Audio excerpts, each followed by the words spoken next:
శుభం భూయాత్.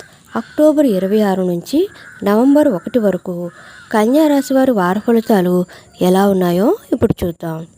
కన్యారాశి ఉత్తర 2, 3, 4 పాదాలు, హస్త, చిత్త 1, 2 పాదాలు. ముఖ్యమైన కార్యక్రమాల్లో విజయం సాధిస్తారు.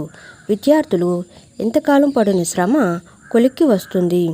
కోర్టు కేసులపై ఒక నిర్ణయం రావచ్చు. వాహనాల కొనుగోలు, వ్యాపారాలను నడిపించడంలో చాకచక్యంగా వ్యవహరిస్తారు. మొత్తానికి లాభాల బాట పడతారు. ఉద్యోగులకు ఉన్నతమైన హోదాలు దక్కుతాయి. రాజకీయ వర్గాలకు ఒక కీలక పదవి దక్కే అవకాశం. వారం మధ్యలో శ్రమ తప్పదు. సన్నిహితులతో మాట పట్టింపులు ఉంటాయి. కలిసొచ్చే రంగులు తెలుపు, లేత నీలం. దేవి స్తుతి చేయటం కన్యారాశి వారికి చెప్పదగిన సూచన. ఫ్రెండ్స్, మా వీడియోస్ కనుక మీకు నచ్చినట్లయితే లైక్ చేయండి, షేర్ చేయండి, సబ్స్క్రైబ్ చేయండి. మరిన్ని మంచి వీడియోస్ కోసం నోటిఫికేషన్ ఆన్లో పెట్టుకోవడం మర్చిపోకండి. Please support us. Thank you so much.